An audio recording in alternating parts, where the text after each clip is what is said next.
Адамзаттын өнүгүүсүндө зор роль ойноп, адамдын рухий жан дүйнө таанымын байыткан байыркы айтылуу римдиктердин театрындай ачык асман алдындагы театр Ысык көлдүн жээгинде алгачкы жолу тушоосун кести. Бул амфитеатр эми чыгармачыл адамдар гана эмес, жалпы элге эргүү, сыймыктануу сезимин тартуулап, ажайып дүйнөгө чакырган жай болот деп демилге ээлери да жергиликтүү эл да абдан кубанычта.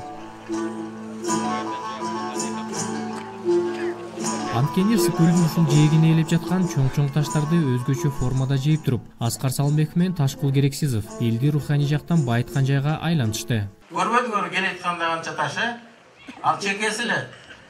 Анан таштарды бул жерге үйдүк. Таштарды экинчи яруска үйдүк. Анан мындай карасак эле бул жерге бир жай болуп атат да. Концерт берүүчү, оюн ойночу, кээ бирөө орду аталы дейт, кээ бирөө күрөшөлү дейт.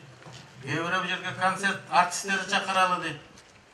Анан Ташкулга айттым да, кандай кылсак деп десем эле, бир 2-3 күндөн кийин эле мага амфитеатрдын чертежин алып келип атпайбы. Ушу күнү түнү илхом келип бул кишиге.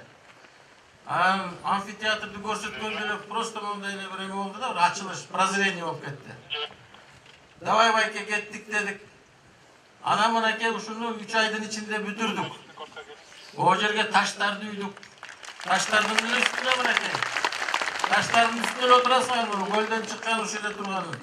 Тиги бос үй дагы ошо таштардын үстүнө турду. Дагы нар жакта таштар бар, дагы бир неме кылса алабыз го эми дегендер, Ташкул байке. Кудай буйрса. Амфитеатрдын долбоорун түзгөн Ташкул Керексизов мурун Ысык көлүнүн жээгинде чет элдиктерге сыймыктантып көрсөтө турган Рухордо жана Ааламордо маданий комплекстерди курган адам болгондуктан көлдүн ажайып кооз жаратылышын өлкөнү байытуучу булакка айландырса болот деген максат менен жашап келет. Бул көл адамзаттын көлү. Дүйнөдө жок көл. Мунун сырлары көп. А мен сырларын атай ачпайм. Эмне үчүн бул сырдын көлдүн сырын ачсак, кыргызга эчтеке калбай калат бул жерде. Көл тумчугуп жатпайбы?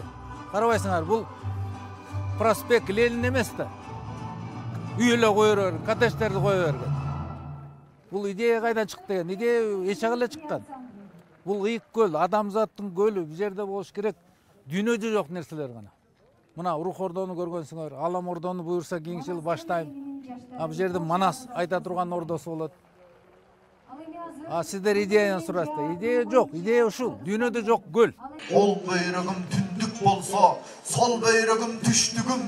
Аба суудай керек бизге биримдешкен күч бүгүн.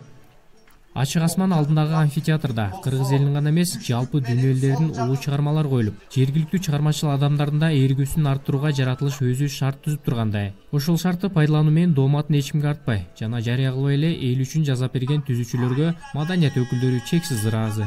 Баягы Грециядагы, Италиядагы укмуштуудай ареналар бар эле го. Ал учур өзүнүн учурунда жасалган. Алар болсо баягы поединоктор үчүн, эрөөлдөр үчүн жасалган балким ал учурунда. Ал эми могу театрды жасаш. Бул эң бир чоң акыл керек буга дагы. Эң бир талант керек. Мынакей касиеттүү көлүбүздүн жээгинде сонун арена ачылды. Бул арена түбөлүккө ушу концерттерде боло турган, театрда коюла турган эң бир сонун жай болмой болду. Бийик туруп бастыгын. Амфитеатрдын ачылганына жергиликтүү эл ыраазы. Иманы көздүн карегиндей сактап пайдалануу элдин милдети. Аскар айтпадыбы? Тоюңардын баарын алып келип ушул жерден өткөргүлө деди. Эми биз Кудай буйрса той берсек, бүтүп жактан өткөрөбүз.